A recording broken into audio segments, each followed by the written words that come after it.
जय हिंद, वंदे मातरम दोस्तों। स्वागत है आपका आपके फेवरेट एजुकेशन प्लेटफॉर्म तेजस कोचिंग क्लासेज में। तो एसएससी एमटीएस के आपके क्लास आ चुकी है और जो भी बच्चे अभी तक चैनल पे नए हैं तो जाके आप पहले चैनल को फटाफट सब्सक्राइब कर लो। एक भी क्वेश्चन आपके जीके का गलत नहीं होने देंगे। अगर आप क्लास अच्छे से लेते हो तो एक भी क्वेश्चन आपके गलत नहीं होगा। आपने एकदम सही सुना है।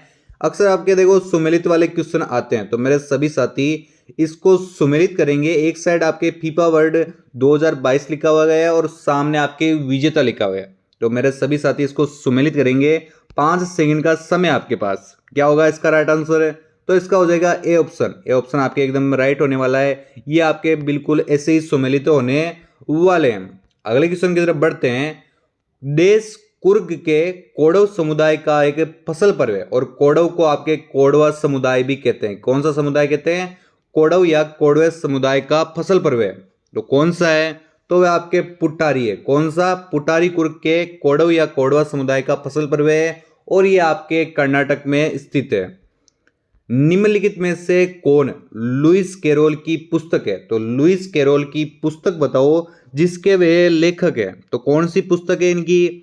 तो वह पुस्तक है आपके एलिस एडवेंचर्स इन वंडरलैंड। और बाकी पुस्तकों के लेखकों को भी नाम बता दो साथ में। तो इनके नाम है आपके रूडयार्ड किपलिंग। क्या नाम है? Rudyard Kipling. इन तीनों पुस्तकों के लेखक है आपके रूडयार्ड हैं।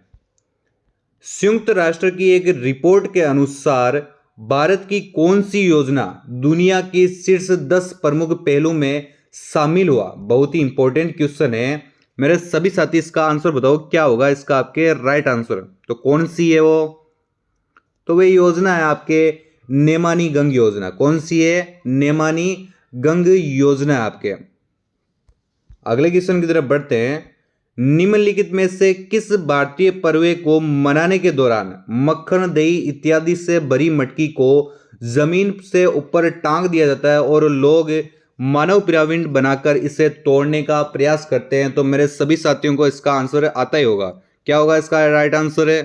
तो वह आपके जन्माष्टमी। और जन्माष्टमी आपके अगस्त या सितंबर महीने के अंदर मनाई जाती है।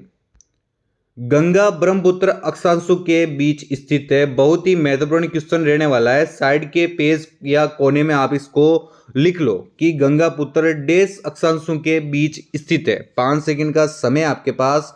अच्छे से सोच लो, विचार कर लो, उसके बाद में राइट आंसर देना। आप क्वेश्चन के लेवल को देख रहे हो। ऐसे ही क्वेश्चन आपके परीक्षा के अंदर पूछे जाएंगे। तो मेरे सभी साथी इसका आंसर बताओ क्या होगा इसका राइट आंसर है?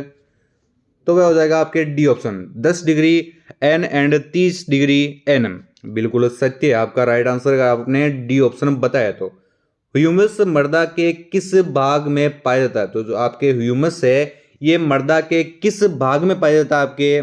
बहुत ही महत्वपूर्ण क्वेश्चन है। किस भाग में पाया जाता है? तो ये आपके पाया जाता है ए क्षितिज भाग में। ए क्षितिज भाग में पाया जाता है और इसमें आपके खनिज पदार्थ और पोषक तत्व भी ए क्षितिज में पाए जाते हैं। स्पंज प्राणी जगत के डे संघ से संबंधित है। जो स्पंज है ये आपके प्राणी जगत के किस संघ से संबंध रखता है? तो किस संघ से संबंध रखता है आपके? तो ये संबंध रखता है आपके पोरीफेरा से। किससे? पोरीफेरा से संबंध रखता है। अहमदाबाद शहर के बारे में निम्नलिखित में से कौन सा कथन सत्य नहीं है? तो कौन सा कथन, इनमें से आपके 2 कथन हैं, इनमें से बताओ कि कौन सा कथन आपके सच्चे नहीं है अहमदाबाद के बारे में।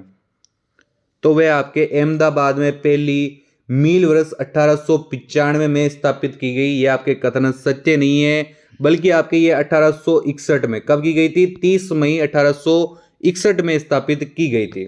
ये ऑप्शन आपके एकदम राइट होने वाला है। निम्नलिखित में से कौन सा उत्तराखंड राज्य का एक नृत्य रूप है? तो उत्तराखंड राज्य का आपको एक नृत्य रूप पूछा है। तो मेरे बताओ सभी साथी क्या होगा इसका राइट आंसर? बिल्कुल, अगर आपने बी ऑप्शन दिया है चोलिया। चोलिया, छोलिया और छलिया ये आपके उत्तराखंड राज्य के नृत्य रूप है। जनवरी 2015 से राष्ट्रीय सांख्यिकी आयोग की सिफारिशों के अनुसार भारत में जीडीपी श्रृंखला का आधार वर्ष 2004-5 से संशोधित कर डेस कर दिया गया था। तो कब कर दिया गया था इनका? तो वे कर दिया गया था आपके 2011-12, यानी ए ऑप्शन आपके एकदम राइट होने वाला है। निम्नलिखित में से कौन सार्वजनिक क्षेत्र की बीमा कंपनी नहीं है? तो सार्वजनिक क्षेत्र की बीमा कंपनी के बारे में पूछा है कि कौन सी नहीं है, तो कौन सी ये नहीं है आपके? तो वे आपके एसबीआई, कौन सी होगी? एसबीआई लाइफ इंश्योरेंस बैंक, ये आपके निजी स्वामित्व क्षेत्र की कंपनी है, इसलिए आपका सी ऑप्शन एकदम राइट होने वाला है। क्वेश्चन के आपके लेवल को साथ में देख ही सकते हो, इस प्रकार से ही क्वेश्चन आपके परीक्षा के अंदर पूछे जाएंगे। अगर आप क्लास अच्छे से लेते हो तो आपके जीके का एक भी क्वेश्चन गलत नहीं होने देंगे, ये हमारा वादा है और हम हमारे वादे पर खरे उतरेंगे।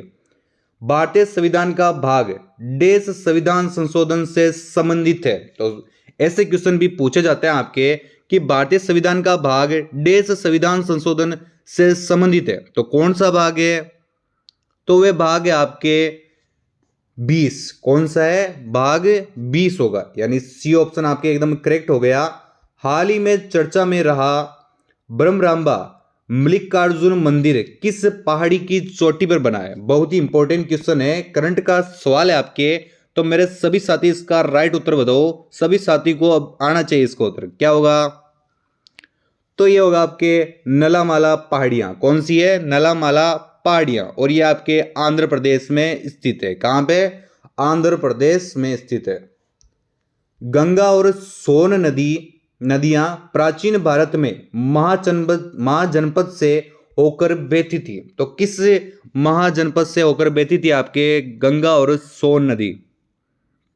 तो ये थी आपके मगध आपके एकदम सही उत्तर होने वाला है। संयुक्त राष्ट्र सतत विकास लक्ष्य 6 के लिए प्रयास करता है, तो संयुक्त राष्ट्र सतत विकास लक्ष्य जो 6 है वे किसके लिए आपके प्रयास करता है? सारे ऑप्शन एक बार अच्छे से पढ़ लो, 5 सेकंड का समय आपके पास, उसके बाद में राइट आंसर बताना कि इसका क्या आपके राइट होने वाला है उत्तर। तो इसका हो जाएगा आपके सभी के लिए पानी और स्वच्छता की उपलब्धता और टिकाऊ प्रबंध सुनिश्चित करना। अगर आपने डी ऑप्शन बताया तो आपका एकदम सत्य होने वाला है। भारतीय संविधान के बारे में निम्नलिखित में से कौन सा कथन सत्य नहीं है? तो कौन सा कथन सत्य नहीं है इनमें से आपके भारतीय संविधान के बारे में? तो सारे कथन एक बार आप दिमाग से निकाल लो, उसके बाद में बताओ कि कौन सा कथन सत्य नहीं है। तो वे आपके ये राज्य को धर्म के मामलों में कोई कानून बनाने से रोकता है, ये आपके सत्य नहीं है। अनुच्छेद 25 एक बार आप चेक कर लो, उसमें आपके साफ लिखा हुआ है।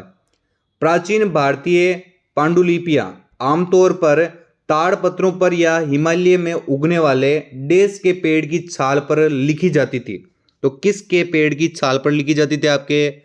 तो ये लिखी जाती थी आपके भोज वृक्ष। किस पर? भोज वृक्ष पर। आंख की पुतली का आकार देश द्वारा नियंत्रित होता है, तो आंख की पुतली का आकार आपके किसके द्वारा नियंत्रित होता है? बिल्कुल सही है आपका, ये होता है आपके पुतली के द्वारा नियंत्रित। किसके द्वारा? पुतली के द्वारा नियंत्रित होता है। वनों के संबंध में निम्नलिखित में से कौन सा कथन असत्य, गलत पूछा है कि वनों के संबंध में कौन सा कथन है जो आपके गलत है? तो कौन सा कथन है जो आपके गलत है?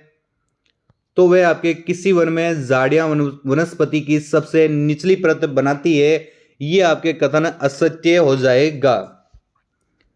निम्नलिखित में से कौन सा भारत में पुरातात्विक महत्व का एक पूरा पाषाण स्थल है? बहुत ही अच्छा क्वेश्चन है, बताओ इसका क्या होगा आपके राइट आंसर है?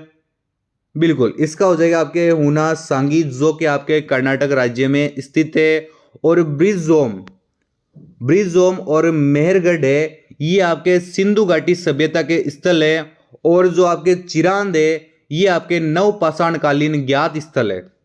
ये भी आप साथ में ध्यान रखना। भारत सरकार ने किस वर्ष संसद के एक अधिनियम द्वारा पहला म्यूचुअल फंड प्रारंभ किया? तो कब प्रारंभ किया था आपके? तो ये प्रारंभ किया था आपके 1963 में, यानी सी ऑप्शन आपके एकदम राइट होने वाला है। अगले क्वेश्चन की तरफ बढ़ते हैं। हाल ही में भारत कजाकिस्तान संयुक्त सैन्य अभ्यास काजिंद 2022 का आयोजन कहां किया गया था?